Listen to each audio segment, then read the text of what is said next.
Bienvenidos. Hoy vamos a meternos de lleno en las acusaciones que, según varias fuentes, están poniendo a México en una situación, en una situación límite. Vamos a analizarlo todo basándonos, como siempre, en lo que dicen esas mismas fuentes. Una frase, la verdad, muy potente para empezar, y es que, según bastantes voces críticas, México está atravesando una crisis profundísima. Así que vamos a sumergirnos directamente en las fuentes para intentar entender de dónde vienen estas afirmaciones que desde luego son muy graves. Pues mirad, parece que el origen de mucho de esto, o al menos el punto de inflexión, es un escándalo muy concreto. Se le llama el huachicol fiscal. A ver, para que nos entendamos, es básicamente un esquema gigantesco de evasión de impuestos. ¿Cómo funciona? Pues se importa combustible, pero se declara como si fuera otra cosa. Por ejemplo, un aditivo para lubricantes, algo que no paga los mismos impuestos. Y con esa trampa se evitan pagar miles y miles de millones. Y para ponerle cara y ojos a este huachicol fiscal, las investigaciones periodísticas apuntan a un lugar, el puerto de Tampico. La historia que cuenten es que más de 10 buques cisterna llegaron allí y descargaron combustible de forma totalmente clandestina. Pero lo más fuerte de todo esto es que, según se alega, la operación se hizo con la protección de la propia autoridad portuaria. Una autoridad portuaria que, ojo al dato, estaba dirigida por la Marina. Es más, se nombra a un almirante retirado como director del puerto y ¡zas! Apenas 2 semanas después empiezan a llegar estos barcos. Vale, pero esto no va solo de barcos y gasolina. El argumento de fondo es que esto es solo la punta del iceberg de un patrón de corrupción mucho más grande. Así que, como se suele decir en estos casos, sigamos la pista del dinero. Y es que la escala de la que estamos hablando es simplemente brutal. La cifra que se maneja es de 500.000 millones de pesos. Ojo, 500.000 millones de pesos en impuestos que supuestamente se dejaron de pagar.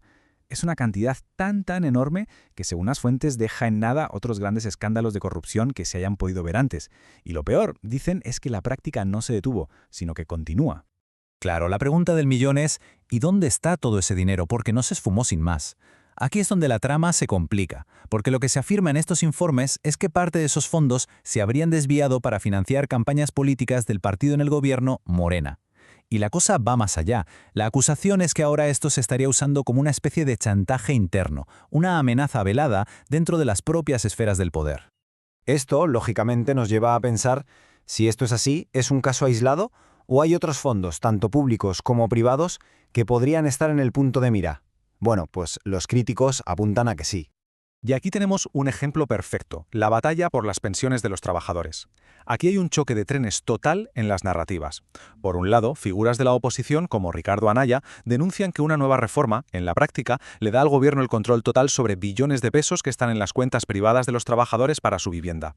Lo llaman directamente un atraco, un robo. Pero claro, por otro lado, el gobierno defiende que esta reforma es justo para lo contrario, para crear un fondo que garantice mejores viviendas y pensiones. Dos versiones completamente opuestas. Y bueno, si todo lo anterior parecía grave, ahora vamos a entrar en la que es quizás la acusación más seria de todas las que se están lanzando desde la oposición. Esto que vemos es una declaración sin precedentes. El líder del PRI, uno de los principales partidos de la oposición, acusa directamente al partido del gobierno de ser un narcopartido. O sea, no es una crítica política más, es una imputación directísima, diciendo que tienen un pacto con el crimen organizado y que actúan literalmente como un cártel. Y claro, no son palabras vacías. Detrás de esa acusación hay denuncias muy concretas. Se habla de un pacto abierto con el narco desde el principio de la administración.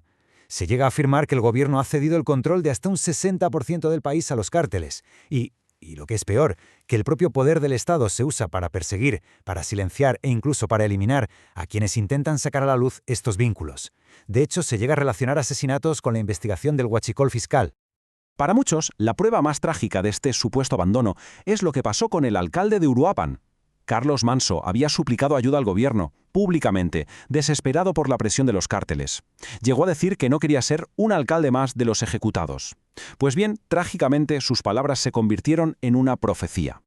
Y la respuesta del gobierno a esta tragedia, según muchos comentaristas, fue básicamente echar balones fuera. La percepción general fue que, en lugar de asumir un fallo de seguridad, se atacó a los críticos. Se les acusó, tanto a la oposición como a los medios, de utilizar políticamente la muerte del alcalde. Esta cita de Brozo resume muy bien el sentir de muchos, que la respuesta fue casi un insulto a la indignación de la gente.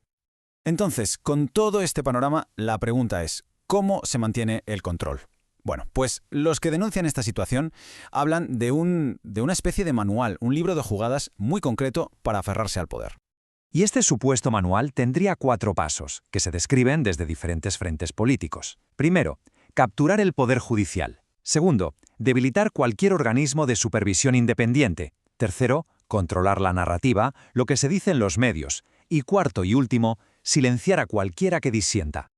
Para entender el segundo paso, el de debilitar la supervisión, este ejemplo es clarísimo. Fijémonos en los comités que vigilan los fondos de los trabajadores de los que hablábamos antes.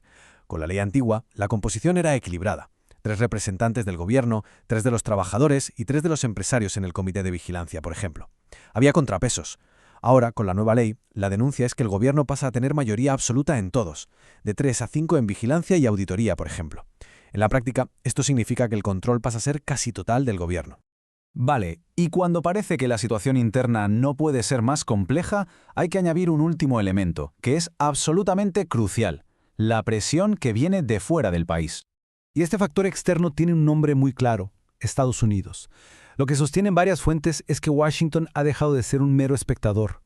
Se afirma que las agencias de inteligencia estadounidenses tienen información muy detallada sobre esos supuestos vínculos entre narco y política en México. Y claro, esa información es una palanca de presión potentísima. Y esta no es una presión nueva, es algo que ha ido creciendo y creciendo. Todo empezó con amenazas más públicas, recordamos, como cuando Trump amagó con designar a los cárteles como organizaciones terroristas. Después, la cosa se fue haciendo más sutil, pero quizás más peligrosa.